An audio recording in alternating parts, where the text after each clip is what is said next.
Assalamu alaikum kuma a dan gwagwarmayar na Najeriya Hegel da yake kuma na gani a sauran jaridu akan cewa sararin samaniyar Iran an rufe shi a wannan daren.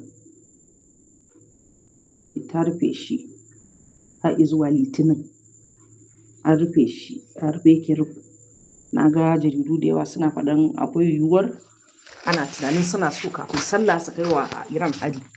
To za ta yi saboda ka san da yake shaidanu ne za su iya cewa bari su hana su farin ciki kamar kuka lura don hare-haren su sun fi mai da karfi da shi da azumi in kuka ɗauko hatta a Gaza ba lokacin da suke kai mugun hari irin azumi.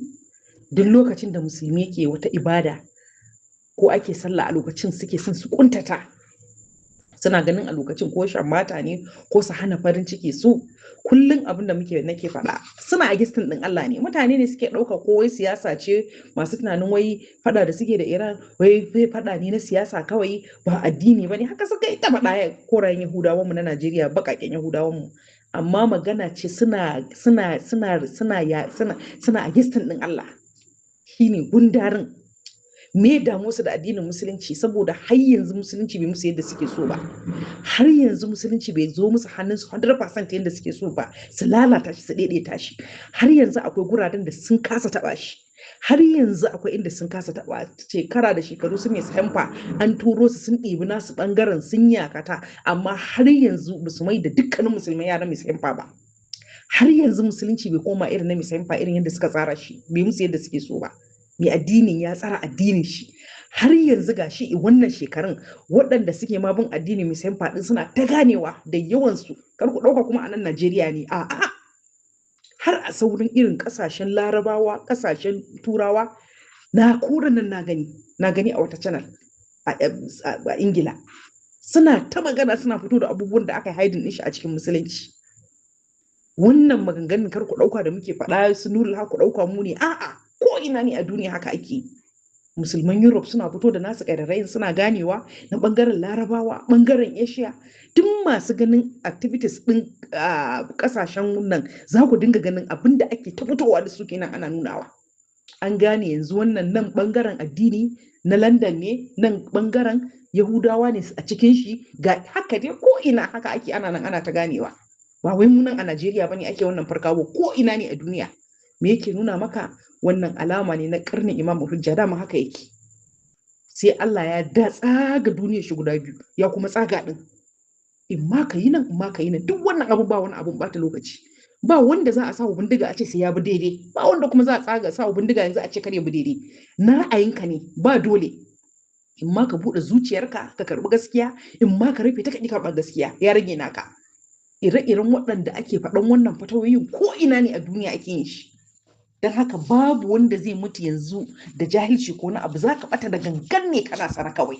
da gangan za ka ɓata kana tsaye ba kuma wanda ya sai hana ka wannan kuma wannan haka Allah ya tsara amma an yi naka wanda kuma Allah ya yi zai tsami yana ta tsama kayan shi duk wanda yake akwai ruhin sayyidina Rasulullahi sallallahu alaihi wasallam a tare da shi na sha faɗa wallahi sai annabi ya tsama na shi wanda suke kwa dama ba na annabi bane kiyayyar annabin ta kama zuciyar shi ta gaske muna ji muna gani ko ɗanka ne sai ka hakura ka kyale shi haka za a zo wannan guguwa ta Imam al-Mahdi ta tafi da shi ya fito ya ce zai yaƙi Mahdi ya rugurguza shi ya rugurguje kasusuwan shi ma ba za a gani ba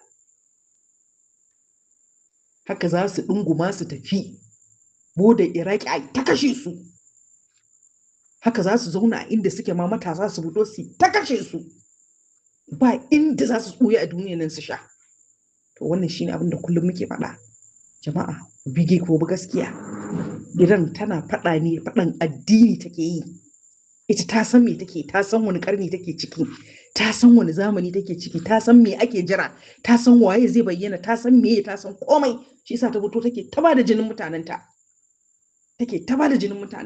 su yi shahada su samu yau a ce Imamul Hujja ya fito su mika mai tuta sun mai aikin da ya kamata su yi kenan sun tsira masu faɗakarwa ko ina a duniya da ilmantarwa su ma aikin su kenan da an ce Imamul Hujja kuma ya bayyana shi kenan magana ta ƙare ba ta wannan ake ba mu a lokacin ta kanmu muke mu samu ko daga nesa ne ce mana Allah sa muku albarka ya kata kenan ba wanda za a sa a kabari su biyu su tashi kuma ko biyu, ko tare aka sa ku a kabari kowa abin da zai gani, mai ganin wutar shi daban mai ganin aljanna shi daban.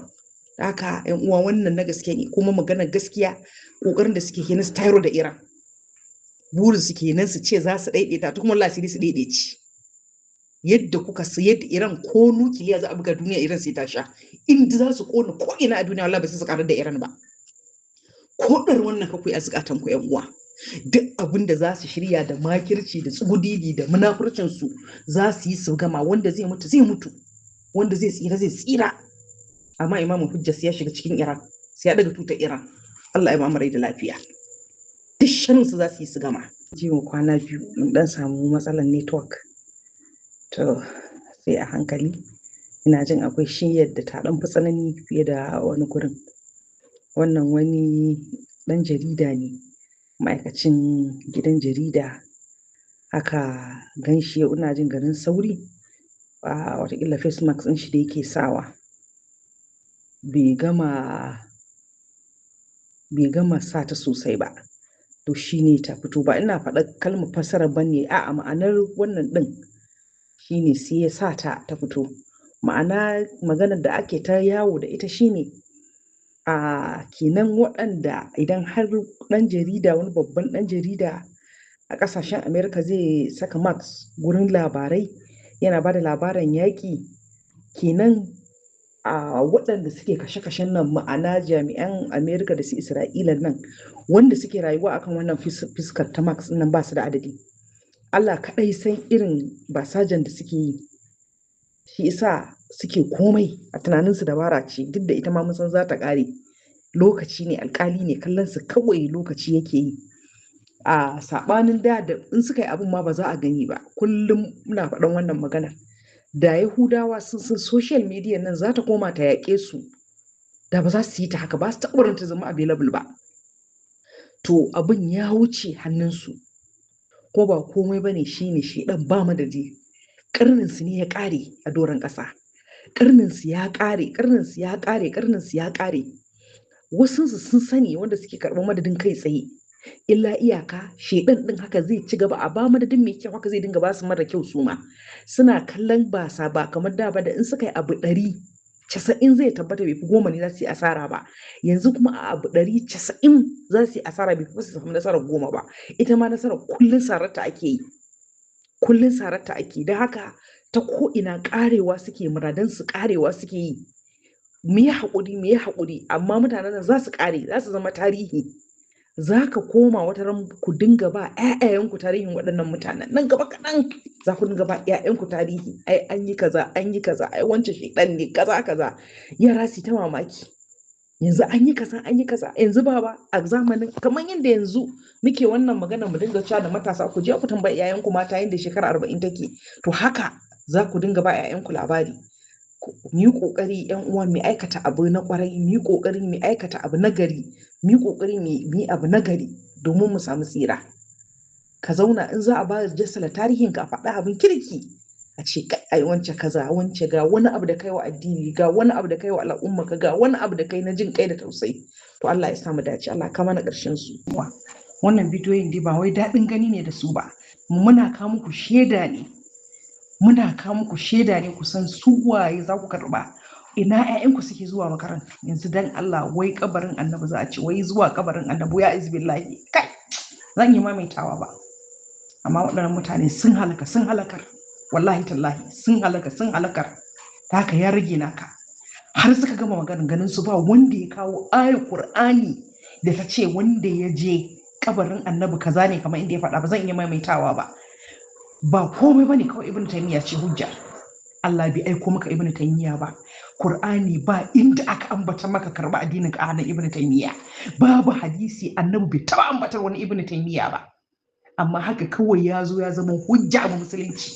Ya zama dole ma duk wanda bai bi kan magana Ibn Taymiyyah ba ya zama dan bid'a, ya zama mushriki, ya zama kafiri, ya zama shine alamin musulunci da ake kai.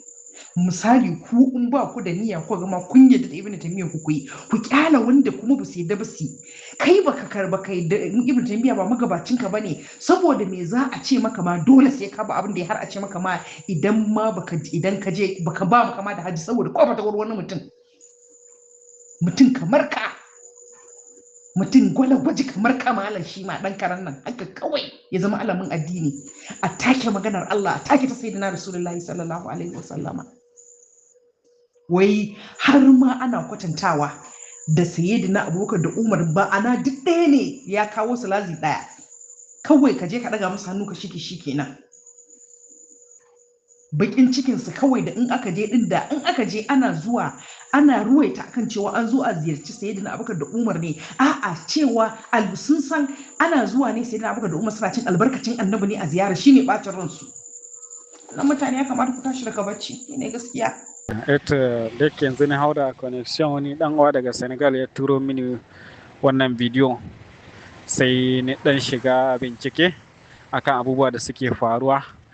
Tabbas an sabke firaminista wanda irin wannan aikin 'yan siyasa sun daɗe suna yin shi abu ne wanda yake in mun ka tsaya a zahiri za mu ga cin amana ne amma me yake ƙarƙashi ba mu sani ba saboda kowa ya sani in ba dan Usman Sonko wannan yaro bai kin zaɓe saboda ba wani shahararren ɗan siyasa na ba to ya dai sabke shi kuma an roshe gwamnati a cikin dai bincike da mun kai bi ma'ana ba firaminista kuma babu ministro sai dai an naɗe sabi Allah ya kyauta kuma an fara zanga-zanga a babban birnin su na Dakar wata anguwa na manta sunan anguwar wannan kuma wani abu ne guda biyu abun murna wanda suka san tarihin yawmun Zahara ma'ana ranar auren Sayyidina Ali da Sayyida Fatimatu Zahara abu ne wanda abun mamaki musulmai ba mu san shi ba a iyaka 'yan shi'a ne shekara da shekaru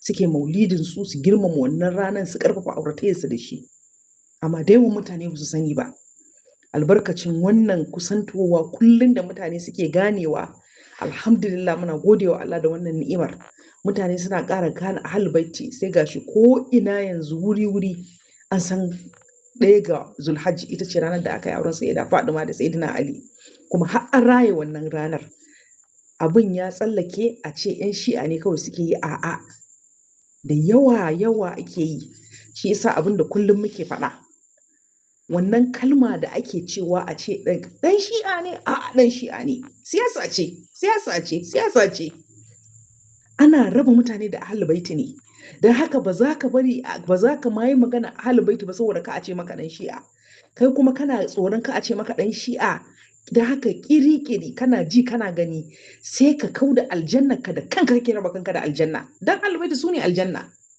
da haka kana raba kanka da rahama da aljanna kana raba kanka da annabi wa iyaz billahi da kanka kake raba kanka da annabi duk wanda ya baya tare da albaiti baya tare da annabi ba tare da ka sani ba nan wannan fuska ka juya ka ce ya rasulullahi da nan fuska kuma ka juya kana raba kanka da shi kana gudun shi duk mutumin da ya guji ahlul baiti baya san annabi su gundarun wanda suka kisa kiyaye ahlul baiti ai ba sa san annabi ka kalla ka gani duk mutumin da baya san ahlul baiti ka kalli ka gani ka fara wannan assignment din ka gani duk wani wanda baya san ahlul baiti yake gaba da su yake zagin sayyidina Ali ko sayyida Fadima ka kalla ka ga me ya tsakanin shi da annabi ka ga ya annabi yake a gurin shi zaka samu yakar annabin yake a cikin hikima kamar annabi wani abu babban bargo ne da in ka taba sun za a yi ci akan ka to sai a yaƙe shi cikin siyasa su kuma sai a yaƙe su kai tsaye su ma sai a sassata in an zo sai a yaƙi yan shi'a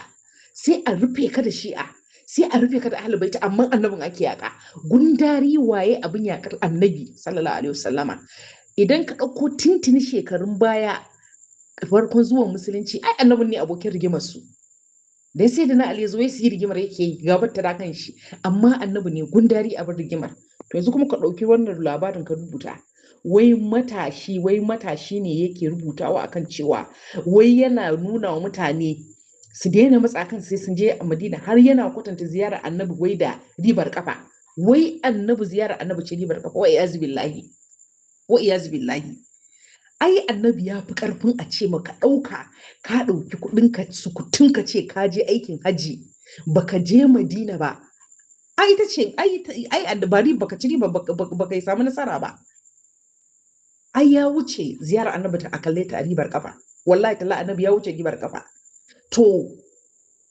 idan ka isa in har zuwa annabi ribar kafa ne to ka tafi kai hajjin jahiliya mana ai suna hajji ta jahiliya kafin zuwa annabi ka je ka irin ta mana da suke zagaye Ka'aba suna yi na gumakan su ka je ka yi mana waya koya maka hajjin a ina ka iya shi wa kake wa hajjin wa kake wa a tunaninka idan kai zaka zo ranar lahira da aikin hajjinka ka shiga aljanna ne ba annabi ka isa ka zo ka doshi Allah ranar lahira kai ka je aikin hajji babu annabi a tsakiyar ka shiga aljanna mutanen ba su san annabi ba ni ba kowa ne muke jin tausayi muke tana ta magana nan ba ɗaliban su wallahi su ne abin tausayi kuma wannan maganar da suke faɗa ni wannan maganar da suke faɗa na san ta a tun 2006 a 2006 na gani a gabana ni ma mun shiga bus tsakanin Makka da Madina muna tafiya haka wannan ya tashi gemai shi ma yi neman wannan wa'azin kawai ku sallah raka'a 2 abinda ake nema kenan kawai a Madina kaza so dai kawai kar ka tafi ziyara annabi haka aka zo aka ga dubgegen malamin su shi ma a harami ya ketare yana hana mata wai kasu addu'a kar ka kalli kabarin annabi ma kana roƙo nan ba roƙo ake ba wa iyaz billahi ka rasa me annabi yau mutanen nan to amma alhamdulillah yanzu mutane sun waye da haka yanzu idan mutumin da ya irin wannan zancen shine abin yayatawa abin tsinuwa da la'anta in ka shiga comment yawo ake ta yi da magana ala la'antar su babu wani abu da za ka koye ka ce mutanen nan ba mu kiyaye annabi bane wala ba sa san annabi ai ko uban ɗakin ka ne wanda yake asalin kasuwa a sanadiyar shi ya ɗaukaka kuka kasuwanci da shi ya mutu ka shiga garin matar shi da 'ya'yan shi sun fi karfin ka ce zaka je wurin su ga gaishe su a ce wai giba kafa sun fi karfin giba kafa wanda ke sun fi mutunta mutane masu arziki su akan annabi wallahi to duk mutumin da yake kallo ya ce annabi mutum ne kamar kowa ai zai faɗi komai duk abin da zaka faɗa yana kan gundarin annabi ne kamar kowa tun mutumin da ya kalla annabi is common ma'ana kamar kowa common kenan kamar da kai da shi duk matsayinsa daya shine kamar kowa ai ba wani abu ba common man duk mutumin da ka ji an ce da mutum wannan fa kamar kowa ne common man ne shine amma abin da zai baka mamaki wanda zai ci kalla annabi ya ce kamar kowa ko shugaban kasar shi bai sai ce mu kamar kowa ba tunda baka bai isa yana kwance a ɗaki ɗauki mota ya je shiga bila in ka isa ka ɗauki mota ka murza ka shiga bila kai tsaye amma ba za ka ce mai kuma kowa ba saboda shi kana son zai baka appointment ko ya baka kuɗi kana nema a hannun shi amma wanda aka sha fitsarin shi aka samu waraka wanda aka sha jinin shi aka samu waraka wanda Allah ya ce ranar lahira mai mukamal Mahamuda zai yi hisabi saboda girman shi wanda ya zama shine tsauni dukkanin annabawa daga Adamu har zuwa ga Annabi Isa babu wanda zai iya tunkara Allah ranar lahira sai shi wai kai tunanin wannan mutum kamar kowa shi Allah da ya halice ka ya faɗa ya fifita shi ga dukkanin halittar shi ya Qur'ani girmama annabi ne kawai a cikin Qur'ani babu abin da Allah ya girmama a Qur'ani duk wasu ayoyi babu abin da Allah ya kama girmama annabi a cikin Qur'ani da faɗin girman shi da tasirin shi da martabar shi babu abin da aka ji tun ko Adamu Allah bai haɗa kanshi da Adamu kamar yadda ya dinga haɗa kanshi da annabi ba abinda Allah zai ce ku tafi neman gafara a gurin shi gafarar da kake nema a gurin Allah ya ce maka a'a ya ce da wasu sahabban ku nemi gafara a gurin shi ya yafe muku ba kaga Allah yana sanar ba ya ce ku zo guri na kai tsaye ku nemi gafara ba sai ce ku tafi gurin shi ku nemi gafara me kake nema me kake tunani anya kai tunanin kamar kowa ne me yasa kai bai ce a tafi gurin ka a nemi gafara ba in kai kamar kowa ne ko a tunanin ka Allah bai san zaka zo duniyar ba amma bai kwatanta wannan girman daga gare shi ba abinda Allah ya ce kai mu annabi salati ni da mala'iku na mune wa Allah salati mune wa annabi salati annabin da Allah yake wa salati bai wa Adamu salati ba, bai wa annabi Musa salati ba, bai wa annabi, babu annabin da Allah ya wa salati. Duk abin da ya halitta Allah tun da sammai bakwai ƙasai bakwai da halittar da shi kadai ya san abin da ya halitta, bai taɓa makowa salati ba, amma yake wa annabi salati. Yanzu idan har kana girman Allah ma da gaske ganin shi ake yi, har maganan da ake cewa Allah kawai za a bi, har maganan da ake faɗa akan Allah, Allah inda gaske ne Allah ya faɗa ya ce shi da kanshi ne wa annabi salati, sannan ka ce kamar kowa ne? Ai duk wani mai hankali a ce ga wani a halittar da Allah ya tsame shi ya ce yana shi da kanshi ne ma wannan salati, bai ce fa annabi kai min salati ba, caye ni nake wa annabi salati. Me kake nema kuma a nan gurin? Me kake nema kuma? Wace kuma daraja kake nema a gaya maka ta annabi? Wani matsayi kake nema a gaya maka ta annabi? Ta ina zaka ce ga get din annabi ga get din Allah? Wa ya gaya maka? Ina zaka sani? Wani malami ne ya sani? Ya kamata yan uwa mu tashi. Kadarin annabi ba abun wasa bane. Kadarin annabi ya wuce tunanin mai tunani. Wallahi za su kai ku wuta, babu abin da ya dama Allah. Wallahi Allah babbaka mutum zai, ba ruwan shi da wani isnadin ka ko wani malamin ka ko wani wannan dinka. Akwai su da yawa wanda suka yi rubuce-rubucen nan suka faɗi wannan maganin, wallahi duk kayan Yahudawa ne. Yadda kuwa ga su bin Salman din nan yanzu asirin su ya tonu, su bin Zaid wanda kafin ya tonu ake ganin su madaukaka, su ma da suka yi rubuce-rubucen nasa haka suke wannan magabatan da ake faɗa. Kayan Yahudawan ne suka yi basaja a cikin musulunci, suka yi rubuce-rubuce, aka zo ana ake zamana an jassala littafansu a jami'o'in duniya, ana karanta wa ɗalibai da sunan su ne mafita hadisai, sun yi kaza. Wannan mutum ya zauna a ɗaki ya tafi wata jami'a ya ilimi, ya zo ya zauna ya kora hadisin da bai ga dama ba, ya ɗauki wanda ya ga dama ya jassala a ce shine hujja. A dinga ganin kamar ilimin shi ya fi ilimin mutum biliyan. Wani malami a kusa da gidanku da kake rainawa ka zo ka shige wata ranka bada shi da kura, da za a zaunar da su sai ya linka wancan sama da su miliyan a ilimi. Ya kamata mu tashi daga bacci, ya kamata mu farka zuwa wannan lokacin.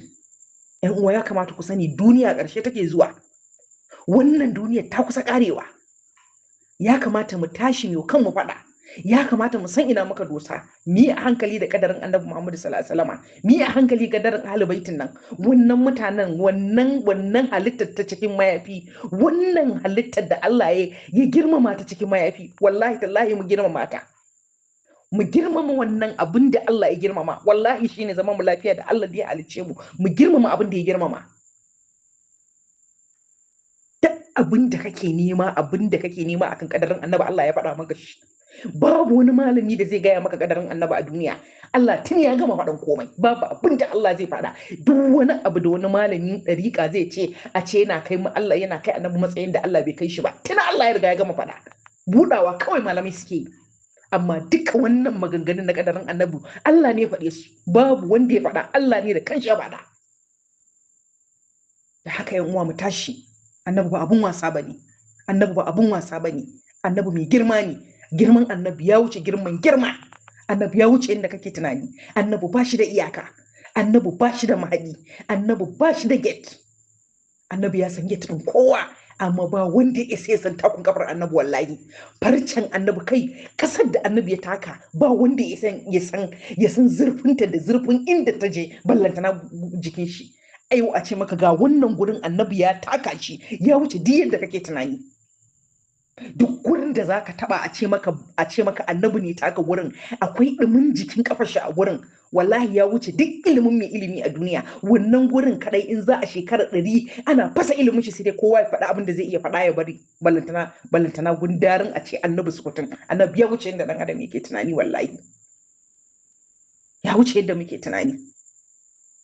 Haka ahlul baitinsa, zaman mu lafiya da Allah, mu so Allah, mu bi Allah, mu girmama Allah, mu so annabi, mu bi annabi, mu girmama annabi, mu so ahlul baiti, mu bi su, mu girmama su. Shi ne zaka da Allah lafiya. Kai sallah, kai salati, kai azumi, kai hailala, kai taiwa annabi salati, ka samu ka tsira. Abinda zaka je wa Allah da shi ranar lahira kawai a jakarka, ka zo ka ce me nake da shi? Allah, na zo maka da soyayyar annabi, na zo da annabi, ba ni da kowa sai annabi. wallahi sannan Allah ya kalle ka. Amma wallahi duk mutumin da zai sa goshin shi daga karfe 7 na dare ya kai asuba, in dai yana tunanin wannan sallar ce za ta sada shi da rahmar Allah ranar lahira, to gare kunta ta share baccin shi ya taiwa annabi salati ranar lahira je wa Allah da shi. Kai a tunanin ka sallar ka ce za ta baka rahama? Ka san adadin mala'ikun da ya halitta suke mai sallah? Ka san adadin mala'ikun da ya halitta? Menene Allah ya karrama mu? Karrama wadda Allah yake cewa ya karrama dan adam ai saboda sakshiyin jikin annabi ce. Fasalin jikin annabi yake girmamawa, ba wai kai da ni ba, mu din me?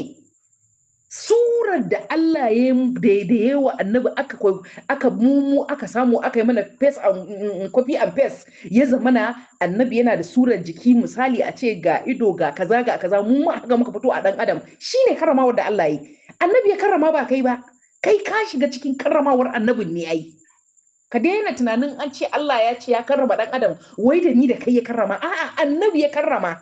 Da ya karrama annabi mu ne muka samu tafarrakin karrama wanda ya mishi, ya zama da sakshiyar jikinmu ta sote kama da shi, an mana kufi an fes da shi, shi ne muka samu wannan sadin, muka samu wannan karramawar. Amma ba ta ƙashin kanmu wai mu ɗin ba ne, wane mutum wane aikin shi. Allah yana karrama mu saboda annabi ne, zuga annabi ne, jikin annabi aka ɗan san mana muka gani muke wannan. To yan waya ya kamata mu tashi daga bacci. Yadda aka tashi haikan ake yaƙar su ma sun taso haƙƙai muradansu ne, akir muradansu na ƙarshe suke yi. Don haka wanda Allah isa ya kalle mu a matsayin masu faɗan gaskiya ne, ko da zuciyar shi tana jin zafi sai samu ya tsira. Wata ran yana kwance zai tuna mu ya ce wancan na gode, wata rana sai a shiga aljanna zai ce kai waɗannan mutane Allah ya saka muku da alkhairi. Sai ka kalli yan wuta ka ji kunjin su, ko an nuna maka su a talabijin ɗinka a gidan aljanna, da ka daure kake kalban wannan gaskiyar, zaka ji daɗi in ka tana kai mana addu'a, ko kuma ka roki Allah ka ce mu je mu ziyarci waɗannan. Kai kuma wanda ka kalle mu a matsayin makiya, ka tsane mu, kake jin haushin mu, kake tsine mana, ka ki yadda har halaka ta zo maka, kai kuma wata rana kana hira kana cin wuta ana babbake ka, Allah zai dawo maka da muryoyin mu ka ji mu, kai da na sani. Sai kuma a lokacin ka nemi kallon wani malamin ka tsine mai, ka ce haka kawai wannan ma malam wance kai ka cuce ni, kai ka ce min abin da waɗancan suke gaya min ƙarya ne, kai ne ka ce min kaza Allah ya tsine maka, Allah ya la'ance ka. Shi ma ya tsine maka albarka. Haka za ku yi. Shi ne amfanin gaskiyar, kamar yadda na kwatanta maka ɗan uwa. Magani baka da lafiya, haka za ka je a ɗauki allura a sirinji ƙarfe, a ɗura maka ita, a fasa namanka, a huda maka ta shiga cikin tsokarka, ta je ta maka magani. Da kanka za ka je ka kemis ko asibiti ka siya allura a zo a tsikara maka. Duk zafin wannan masalar da zai shiga jikinka bai kai maka zafin ciwon da za ka yi ba a yi maka ita ba. Kana ji kana gani wani katon ba Yahudi ya kago maka wata malaria, baka da yadda zaka yi ka ce to tunda kai ne ba zan yi ba, ko kuma misali Allah ne ya jarce ka da ciwo, haka kana ji kana gani da kuɗinka, wata illa ma kaza ya kamata ka ci, amma zaka haƙura ka je ka siya allura ai maka saboda ka samu lafiya. To ka kalli gaskiya a matsayin wannan. Kana jin ciwonta da zafinta, amma haka zaka karɓe ta tun tana radadi a zuciyarka, ka saba sa zuciyarka ita, sai ka ji har ka saba. Wannan shi kenan. Duk wannan abin da muke gaya muku, mu ɗin ba masu hisabi bane, mu ba masu wuta bane, mu ba masu aljanna bane, illa iyaka kawai abin da Allah ya fahimtar da kai ka fahimtar da mutane. Kuma duk abin mutum ba za a ce maganganun mu ƙarya bane, sai dai kawai baka san mu. Iyakan mu kenan tsakanin mu da kai. Mu samu burin mu kenan lahira, mu ga mu mun taru mun zo mun baje a gaban sayyidina Rasulullahi sallallahu alaihi wasallama. Muna kodumo muna ya Rasulullahi, muna ƙara tambayar shi tarihin duniya yana gaya mana. Babu nasarar da ta kai maka wannan. Dukka wannan rayuwar da kake gani dan uwa, da ka mutu an gama. Duk duniya ba dan shekara 500, duk duniya ba dan shekara 400. Karkarin ka shekara 80, 90, 100 an yi an gama shikenan. Amma yanzu zaka samu akwai mai shekara 100 a kabari. Akwai mai shekara 10,000, akwai mai shekara haka. Kenan rayuwa ɗaya ce akan rayuwar kabari. To ita kuma rayuwar kabarin ita ma ɗaya ce akan bayan an koma lahira. gaba ɗaya da rayuwar duniyar da kabarin duk ta zama kamar mabarki kai ka tashi. To me yasa ba za ka haƙura ba? Me annabi ya maka? Me annabi ya maka? Ai dinga kawo duka wannan maganganun da ake faɗa duka fa ba komai bane, wasu malamai ne kawai suka yi wasu rubuce-rubuce. Duka wannan annabi kaza, annabi bai kai kaza ba, yin wannan kaza in kai kaza ka kai annabi, dukkan wannan malamai ne, wasu marwaitan malamai ne suka yi abin su. Dukkan wasu mutane ne suka zauna suka shimfiɗa abin su. Babu wata magana da ta fito daga bakin annabi akan wannan. Babu inda za su kawo maka shi a Qur'ani su ce maka Qur'ani ne faɗa haka. In ma sun kawo su suka yi mata wata irin juyayyar fasara ta san ransu. Qur'ani cike yake da girmama annabi wallahi. In aka yi magana sai a ce maka tauhidi. Wannan irin tauhidi ne wannan wai? Wannan irin tauhidi ne? Wai ka tauhidin nan ne ma? Annabi ne ka tauhidi. Annabi zai kawo tauhidin da zai gaskanta zai raba ka da Allah ne? Ai ta cewa wai tauhidi to wani ka rasa ina aka samu shi. Ka rasa me ido ina ya dosa. Me ake so ai a tauhidi? Wallahi talaka yi Yahudawa ne. Ba wani boye mu gaya muku gaskiya. Kamar yadda na kawo muku misali yadda suka lullubo mana Ali Saudi yanzu muka gansu, haka duka malaman nan wannan marwaitan da suka yi wannan maganganun na cin mutuncin annabi haka ne. Yahuda ne kawai aka ba su bakin aka ba su wani jan hirani da farin hirani suka zauna suka yi ta rubuce-rubucen su. Aka biya su tun suna karɓar sakamakon da suke da shi. Mutumin da zai zo ya kwatanta maka annabi da envelope me kake nema? Kai tunanin wai wannan mutumin wai ka kalle shi a matsayin wai madogarar ka ranar lahira har ka dinga tinkaho da shi. Duk malamin da ya yi littafi 100,000 a 100,000 da ya buga a cikon na 100 ya kwatanta annabi da envelope, gaba ɗaya Allah ya tsine wannan guda 100,000. Kuma wallahi tallahi komai zai faɗa a sauran 100,000 ko Qur'ani ya sauke ba zan saurare shi ba. Wanda dai zai kwatanta annabi da envelope ko ya ce shi da za a ba shi dama da ya cira annabi daga kabari a daina bautawa kabari ya je ya kai shi baki'a, shi yana ganin yana da wata izza da zai iya cewa da zai iya kallon Allah da wannan. Wa iyazu billahi. Yan uwan ku tashi daga bacci. Kayan Yahudawa ne, wasun su ma zira'as Yahudawan ne su. Yahudawan ne ko musulunta ba su ba. Musuluncin ƙarya ne.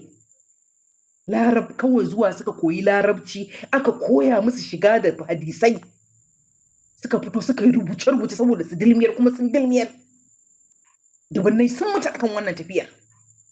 To mu da mu da muke raye to me kuma faɗa, tunda yanzu zamani ne na kowace ƙarya fitowa take, to me kuma faɗa maga girman annabi.